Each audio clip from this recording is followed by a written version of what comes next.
এখনো আসছে না কেন? সিঁড়ি দিয়ে নেমে আসে জেনি। আমাকে দেখতে কি বাজে লাগছে? এই ড্রেসে মানাচ্ছে না? না ঠিক আছে চলো। মা পাপা তো তোমাকে দেখে চোখই সরাতে পারছে না, একদম রানীর মতো লাগছে এখন। চলো, সময় হয়ে গেছে। স্যার রিপোর্ট, ডিএনএ তো ম্যাচ করেছে। ধন্যবাদ। আও, সাবধানে হাঁটবে। তো জেনি, কিভাবে বড়লোক ছেলেকে পটাতে হয় তা খুব ভালোই জানো দেখছি।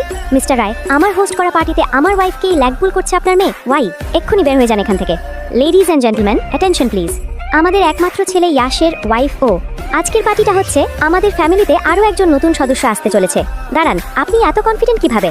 ও আপনার বংশেরই সদস্য? জেনির আগে যে বিয়ে হয়েছিল সেটা জানতেন তো? এটা জাস্ট একটা অ্যাক্সিডেন্ট ছিল। কোথায় কোথায় আমার ওয়াইফ?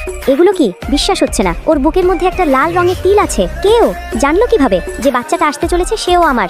চল আমার সাথে। বলছি না, যাব না, ছাড়ো। চলো বলছি। যাব না আমি। ইয়াশ, বাঁচাও আমাকে। স্যার রিপোর্ট চলে এসছে। ও সরি, এই নিন। এটা কি? এই বাচ্চা তাহলে কার? না, এটা হতে পারে না। আগেই বলছিলাম আমি, এটা ইয়াশের সন্তান হতে পারে না। ও মিথ্যে বলছে, কিছু একটা ভুল হচ্ছে। রিপোর্টও কি মিথ্যে বলছে? সব মিথ্যে তো তুমি বলছো। আমি কি তাহলে ভুল দেখলাম? এখনো দাঁড়িয়ে আছো? চলো।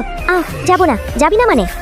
রিপোর্টও অনলাইনও আছে, সেন্ড করতে বলি। এভাবে ওর গায়ে হাত তুলছেন কেন? থামুন বলছি। ইয়াশ, এটা ওদের ব্যাপার, ওদেরকে হ্যান্ডেল করতে দাও।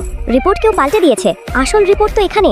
বস, এটা আসল রিপোর্ট, কেউ চেঞ্জ করেছে। কি বলতে চাইছো? তুমিই তো ধাক্কা খেয়েছিলে না? ব্যাগ দাও দেখি। এই তো পেয়েছি আসল রিপোর্ট। জেনি, জেনি মা, বাচ্চা সুস্থ আছে, মেজর কোনো ইনজুরি হয় নাই। শুক্রিয়া, খেয়াল রাখবেন আর যেন এমন না হয়। জেনি উঠে বসবে। ছাড়ো, যেই পরিবারে আমাকে আর আমার সন্তানকে বিশ্বাস করে না সেখানে আমি থাকতে চাই না। জেনি দাঁড়াও, এটা একটা ভুল ছিল শুধু। ভিডিও ভালো লাগলে লাইক, সাবস্ক্রাইব প্লিজ।